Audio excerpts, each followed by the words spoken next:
Dictation 47-48. Sir, we are glad to discuss the finance bill and glad to see the finance minister because there is a lot of expectation when we see the finance minister these days after his recent speeches that if the bearer bonds do not succeed, then he may consider fresh taxation or fresh borrowings. Sir, so far as the finance bill is concerned, we are primarily concerned with the taxation proposals, and on the taxation proposals there are 4 points which I wish to mention first. The first point is regarding the imposition of import duty on newsprint, on which as a result of a lot of discussion, the finance minister has given some relief to the small newspapers. But basically, the criticism remains that all the previous finance ministers had spared the newsprint which was imported, and ultimately this import duty on newsprint will really be a tax on newspapers, on information, on knowledge, on literacy. Therefore, it is not very desirable. When the budget gap as presented was more than rupees 1500 crores, to get only rupees 20 crores out of the newsprint was not worth the effort. This will mean that the prices of newspapers may rise. This may mean that people have to rely on government-controlled media. None of these consequences is desirable.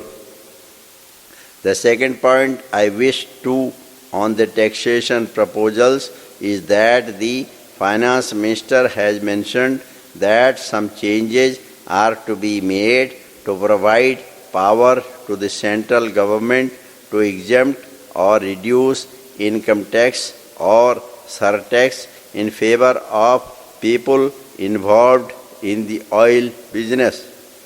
The line must be drawn somewhere, and we have to be very careful that in getting oil, which we need very much, we do not overstep the limit. This is a question of what consequences have to be given. Total concessions have to be given. Total exemption and total production sharing may not be desirable. Some line has to be drawn somewhere. The third point that I would like to make is that the finance minister has given concessions this time to the income tax payers, not the small lower middle class people. Last time he gave some concessions to the people deriving income from the agricultural sector. Because of inflation, there has been a great accumulation of wealth among the really affluent, and therefore some measures apart from the concession that have been given have to be taken. One measure is to tax the conspicuous consumption, and another corresponding measure is to give relief to the really poor, not merely 1% of the people who pay income tax. Now, so far as the taxation on the conspicuous consumption is concerned, there can be various measures that can be thought of.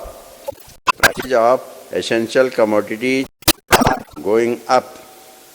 Every householder knows about it.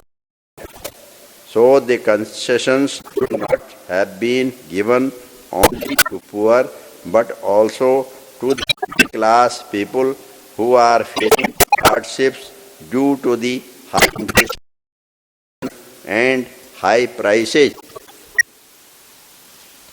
Sir, as the money provided for this plan is concerned, the central plan has increased by 17% and the total plan has increased by 20%. But the sixth plan is not on the basis of 1980 prices. In the last 2 years, inflation has increased to the extent of 30%.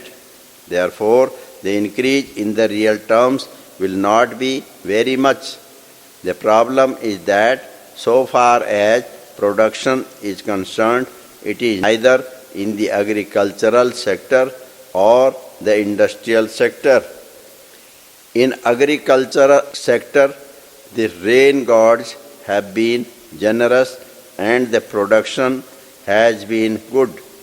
Even then, we will have to ensure that we have to give a lot of emphasis to the agriculture. Another linked with it is the employment program.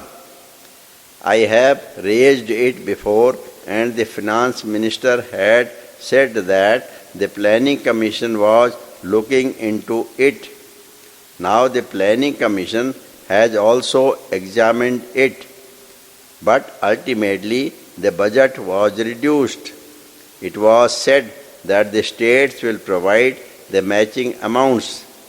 I should have expected that the center will retain rupees 300 crores and if the states were to provide another rupees 350 crores, that would have been desirable because we cannot solve this unemployment problem through the process that we are pursuing so far. Our growth rate has been more or less 3% over the decades. Unless we do something on the employment sector, we cannot really make any dent on the unemployment problem. Sir, there are certain figures of the allocations for the agricultural financial institutions which require careful examination. I find that this year the allocation is rupees 100 crores, but last year's revised allocation was rupees 200 crores.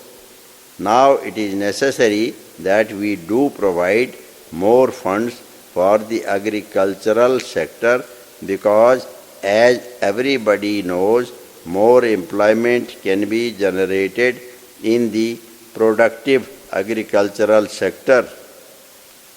And the rough estimate is that if rupees 1 crore is invested in big industry, it will give employment to 100 people. In the light industry, it will give employment to 1,000 people, and in the agricultural sector to 3,000 people. This is only a rough estimate, but nonetheless, this is the sector which is more important. I find that the bank credit to the agricultural sector had come down to 27% from 29% a year back. This is a trend which is disquieting. So far as the industry is concerned, last time also the finance minister said about the carrot and the stick policy, and that the industrialists always come with a lot of demands for concessions and exemptions, and that considerable concessions had been given, but nonetheless the real response is not coming. In the case of agricultural sector, the response is from the rain gods. In the case of industrial sector, the response has to come both from the private sector or public sector.